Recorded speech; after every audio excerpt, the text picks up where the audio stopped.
our viewers around the world, good afternoon from Washington. I'm Frank Sesno.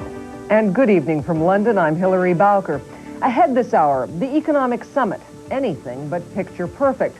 The leaders of the industrialized countries face problems at home, protests outside, and war practically next door. And breaking up a big rig blockade, France uses force to clear the road of striking truckers. Also ahead, the other side of the royal row. Okay, he's got a terrible temper and he can be difficult to work for, I'm sure, and probably very difficult to live with. But he's not a cold man, and he's certainly not a bad father. Actually, the princess, in her paranoia, has actually been thwarting the prince in his attempts to see them. We'll hear Prince Charles' version of why he and Princess Diana aren't living happily ever after. But we begin in France, where tempers are flaring. Widespread trucker protests, which have paralyzed the country's roads, are now stretching into their second week. Today, angry displays from fruit growers. They dumped their perishing products, which could not make it to market. Riot police moved in to remove the crippling truck roadblocks and blockades. Drivers demand suspension of a new point-based licensing system. We get more on today's developments from correspondent Libby Wiener in the north of France. After a week of inaction, the police finally got their orders today to get the lorry drivers out. Using a tank borrowed from the army, they began trying to clear the main road between Calais and Paris. Some of the truckers were defiant to the last.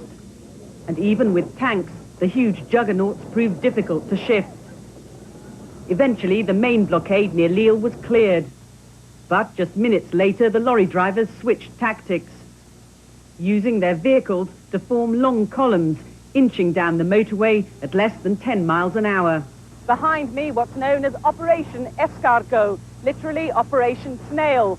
The lorries no longer blockading the road, simply driving so slowly that nothing can get past. Caught in the jam, one family from Aberdeen. We come in at Dunkirk today. We were told it was clear, so we took the main routes, but now we're finding, of course, we're getting stuck in the blockades. Where are you trying to get to? Paris. Euro Disney. As the chaos continues, the government this afternoon joined negotiations with the truckers and their employers. But so far, there's no sign of a truce. Libby Wiener, ITN, Lille. The leaders of the so-called G7 nations are meeting in Munich within striking distance of the civil war centered around Sarajevo, to use the words of Canadian Prime Minister Brian Mulroney. And the conflict in what used to be Yugoslavia is echoing at the economic summit. French and German officials say the G7 leaders are expected to support the use of UN military action if it's needed to provide humanitarian aid to the residents of Bosnia-Herzegovina. Just outside the summit site, angry protesters clashed with police. The mostly left-wing demonstrators were trying to disrupt today's arrival ceremonies. Nearly 200 protesters were arrested, including the head of Germany's leftist Green Party. CNN's Mary Tillotson looks at the issues at stake. Just about anybody with anything to protest is doing it in Munich this week, since the leaders of the 7 big industrial democracies are all here too. One contentious issue facing the economic summit: can the so-called G7 nations strike a deal to revamp the world trading system? The European community has agreed to cut its subsidies to farmers, but not as deeply as the U.S. wants. American Treasury Secretary Nicholas Brady says the EC move is a good step, but does not change the problem of trade barriers to U.S. farmers. The trade deal has to be turned into an omelet, says Brady. He calls the current EC agriculture concessions just an egg. German Chancellor Helmut Kohl had breakfast with President Bush this morning and claimed the economic summit will mean jobs for Americans, a point Mr. Bush is expected to stress at home, where he is in a difficult race for re-election. As if to buttress Kohl's point, the Bavarian Motor Works and South Carolina Governor Carol Campbell are in Munich, trumpeting BMW's decision to open a plant in Spartanburg, South Carolina. This investment will create, according to all of the calculations, in its first phase, with the support investment that will come in and the ripple effect, about 10,000 jobs total. Just a year ago in London, it was Soviet President Mikhail Gorbachev who met with the G7. On Wednesday, Boris Yeltsin, president of the Russian Republic, will meet with the industrial leaders. So the commitment to fundamental economic and political reform is well underway. Yeltsin carries that torch. He has said that it is irretrievable, it is irreversible. He plans to see it through, and therefore, obviously, it's up to us to help him. Yeltsin arrives in Munich with a new promise from the International Monetary Fund for $1 billion in aid. He will be looking for still more assistance from the G7, including money to help repair or close dangerous nuclear reactors behind what used to be called the Iron Curtain. The curtain was never really iron, of course. The Chernobyl nuclear disaster 6 years ago proved that, when radioactive fallout from the Soviet accident drifted over Western Europe. The G7 nations are divided by geography on how much to invest trying to prevent another Chernobyl-type disaster. It is most urgent to Europeans who live closest to those Chernobyl-type reactors. But differences with the U.S. and Japan, at least about coordinating reactor safety, are expected to be resolved at this summit. Mary Tillotson, CNN, Munich. While French President Mitterrand is at the summit in Munich, his wife, Danielle, had a narrow escape today. A bomb exploded as Danielle Mitterrand's motorcade passed a roadblock during her tour of a Kurdish region in northern Iraq. Mrs. Mitterrand was not injured, but a United Nations official says at least 4 people were killed in the attack. 19 others were wounded. So far, no one has claimed responsibility for the bombing. Mrs. Mitterrand telephoned her husband shortly after the incident and told him she was, quote, in perfect health. The leaders of the Commonwealth of Independent States ended their 5th summit today with an agreement to form a joint peacekeeping force to help end ethnic conflicts. The group meets again within 9 days to hammer out details of the joint force. The leaders also asked Russian President Boris Yeltsin to seek a deferment of debt payments at the upcoming G7 summit. Discussion over who should control strategic weapons in Ukraine was postponed until a later meeting. Mr. Yeltsin said the first mission for the new peacekeeping troops would be Moldova. A bloody dispute between ethnic Russian separatists and Moldovans has claimed hundreds of lives. Moldova's parliament is expected to issue a formal appeal for help tomorrow. Another ethnic conflict, this one in Georgia, was the topic at a meeting in Tbilisi today. Officials from Russia, Georgia, and North and South Ossetia met to discuss ways to salvage a week-old truce.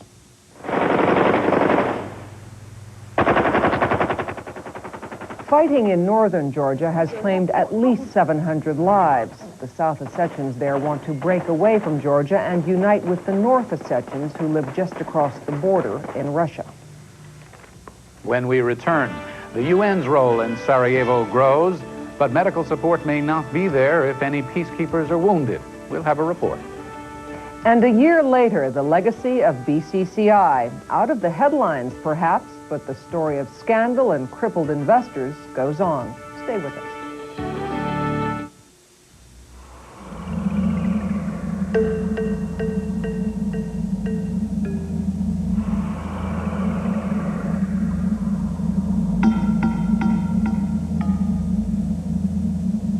When you sweat out the nutrients and fluids your body needs, grapefruit juice replaces them naturally. 100% pure Florida grapefruit juice. Recharge your body. We were loading up at the lake, and I hooked my Coleman cooler on the trailer hitch to help drain the water. But I forgot to unhook it. We dragged that thing 20 miles, but it held on all the way, and everything was still inside. Coleman coolers are unbelievably tough, and now these bonus packs are all specially priced. I don't know what the speed limit was along there, but I'm sure glad nobody clocked that cooler. Freedent's the one. Only one gum leads the way when you've got dental work, and that's Freedent. Freedent won't stick to your dental work, so you can be confident chewing it. And because it also moistens your mouth and freshens your breath. Freedent's in a class by itself. Freedent's the one that took the stick out of gum, and Freedent moistens your mouth. Yeah, moistens your mouth and freshens your breath while you chew. Non-stick Freedent moistens your mouth and freshens your breath. Tylenol users discover a powerful name in aspirin-free pain relief. It took away my headache. Aspirin-free Anacin worked as well as Tylenol. Like Tylenol, aspirin-free Anacin is 100% aspirin-free acetaminophen, so it's gentle on your stomach. Now I have a choice. The curtain's going up on a dirty little secret. Sexual harassment and rape in the U.S. military. Will new scandals put a stop to the problem? Tonight on Larry King Live, 9 Eastern on CNN.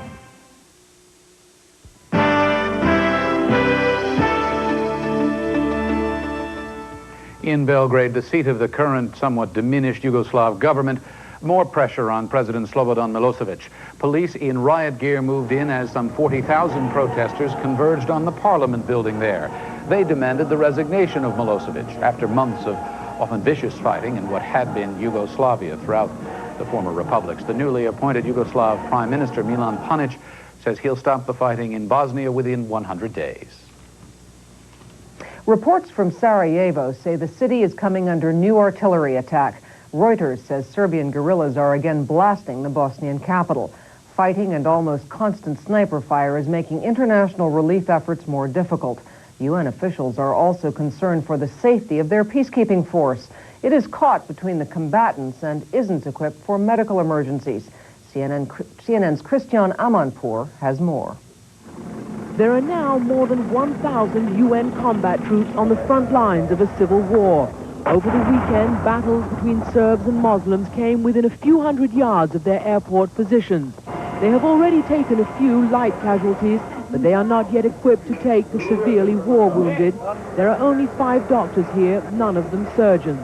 Because the role of UNPROFOR has been peacekeeping rather than peacemaking, the emphasis has been on normal medical care, coughs, colds, aching knees, and all that sort of thing. French troops are sweeping out parts of the shattered terminal building, waiting for more equipment, waiting for their field surgical team.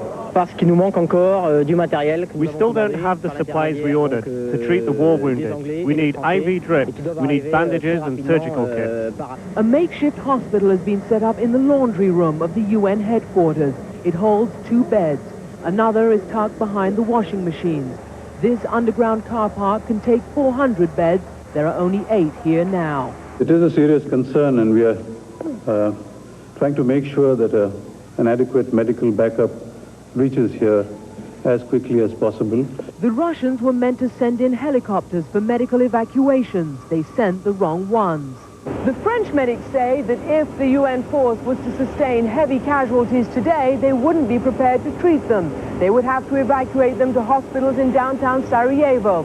But even those hospitals are overwhelmed with the casualties that fill their wards. This hospital has been shelled. It receives more of Sarajevo's victims every day. It has only 8 surgeons and dwindling supplies. We are expecting something. We are told that some help arrived to the airport, and so we hope that we'll get what we need. As they wait, barely a minute goes by without snipers firing at terrified residents, even as the UN's armored vehicles patrol the streets. Christiana Manpour, CNN, Sarajevo. After decades of denials, the Japanese government now admits it has proof that World War II soldiers used Asian women as sex slaves. A cabinet secretary says the former Imperial Army recruited the so-called comfort women from Japan and 5 other Asian countries. He claims documents do not indicate the women were forcibly taken, but he offered the Japanese government's apologies for what he called the women's indescribable pain and suffering. In Baghdad, a UN inspection team still is waiting to get inside Iraq's agriculture ministry. Yesterday, Iraqi officials barred the team from inspecting the building. The Iraqis say the ministry serves domestic purposes, and the inspectors were trying to humiliate the Iraqi government. But the inspectors would not take no for an answer and spent the night in their cars outside the ministry. The UN team's mission is to inspect suspected chemical weapons sites as parts of the agreement that ended the Gulf War. Violence is intensifying in Algeria less than a week after the assassination of its head of state. 5 policemen were killed in a pre-dawn ambush on Sunday. The killers reportedly placed nail-studded bars across the road, then opened fire on the police vehicles as they swerved out of control. Algeria has seen a dramatic increase in violence since February, when a state of emergency quashed a likely fundamentalist election victory. 80 security force members have been killed since then. Algeria's collective presidency says it will act firmly to maintain order. The Shuttle Columbia has broken its own record in space. We have a report coming up next on the International Hour. And China wants to ease its orphan adoption policy after criticism from the Western world.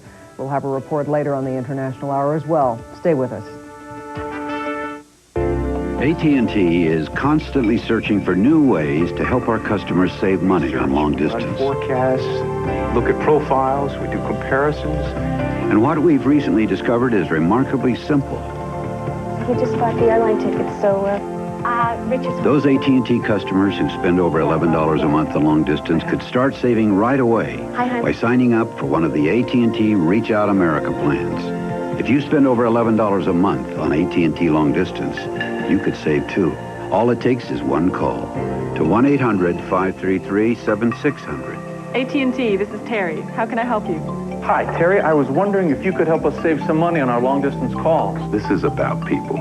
We have to put ourselves in the customer's place. Why don't you tell me a little about the way you use long distance? Well, we make long-distance calls all day long. You'll learn how you could save 24 hours a day. 25% on AT&T calls made after 5 p.m. 25% is a pretty good chunk. And on some plans, enjoy a daytime discount, too. I guess you can say we're pretty good customers. Who are you talking to? Terry, would you mind repeating that? Not at all. Reach Out America makes saving money simple by helping you save when you call without changing the way you call. Phone and be able to call your relatives, your loved ones, and not think how much it's going to cost you. You can save 24 hours a day. There's a 25% discount in the evenings and a daytime discount as well. My husband has a sister in Madrid that he calls sometimes. That's perfect. We offer a discount on calls all over the world. What about AT&T calling cards? We each have one. No problem. You can save on calls wherever you are. If you spend over $11 a month on long distance, AT&T can help you save as much as 25% after 5 p.m. So call us now at 1-800-533-7600. Good enough for me. Thank you for calling AT&T. Honey, that sounded pretty good. Why don't we sign up? We just did. Great. Who do we call? Call AT&T and find out how one of the Reach Out America plans could help you save.